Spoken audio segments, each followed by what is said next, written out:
দেশ বিদেশে আলোচনার ঝড় তুলে কুরবানির পরিবর্তে চিড়িয়াখানায় ঠাঁই হয়েছে মহিষ ডোনাল্ড ট্রাম্পের। ভাইরাল হওয়ার পর অনেকেই একে বলেছেন বিরল প্রজাতির মহিষ। কেউ কেউ দাবি করেছেন এটি একটি বিদেশি জাত কিংবা অস্বাভাবিক কোনো প্রাণী। তবে প্রাণী বিজ্ঞানীরা বলছেন ভিন্ন কথা।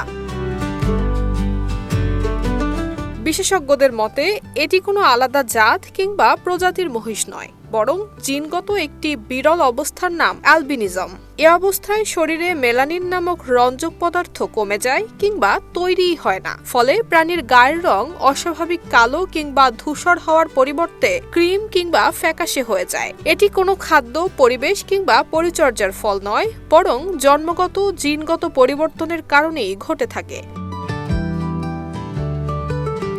বাংলাদেশে সাধারণত মহিষের রং কালো কিংবা গাঢ় ধূসর হলেও বিশ্বজুড়ে বিভিন্ন দেশে অ্যালবিনো মহিষের অস্তিত্ব পাওয়া গেছে।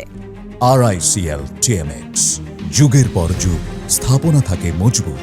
ব্রাজিল এবং থাইল্যান্ডে এমন উদাহরণ আগেও বৈজ্ঞানিকভাবে নথিভুক্ত হয়েছে। তাই নারায়ণগঞ্জের এই মহিষটি বিশ্বে প্রথম নয়, তবে দেশের প্রেক্ষাপটে এটি অত্যন্ত বিরল ঘটনা। বিশেষজ্ঞরা আরও বলছেন, শুধু রং দেখে কোনো প্রাণীকে অ্যালবিনো বলা যায় না। নিশ্চিত হতে হলে প্রয়োজন হয় চিকিৎসা কিংবা জিনগত পরীক্ষা। কেননা অনেক সময় আংশিক সাদা কিংবা ভিন্ন রঙের প্রাণীও স্বাভাবিক বৈচিত্র্যের অংশ হতে পারে।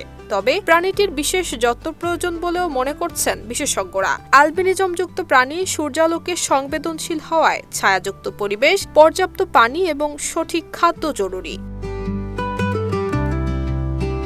সব মিলিয়ে ডোনাল্ড ট্রাম্প মহিষটি যতটা না বিরল প্রজাতি, তার চেয়ে বেশি বিরল একটি জিনগত বৈশিষ্ট্যের উদাহরণ, যা কৌতূহল তৈরি করলেও বৈজ্ঞানিক ব্যাখ্যায় একেবারেই স্বাভাবিক একটি প্রাকৃতিক ঘটনা। নুসরাত জাহান মেহেক, ঢাকা পোস্ট।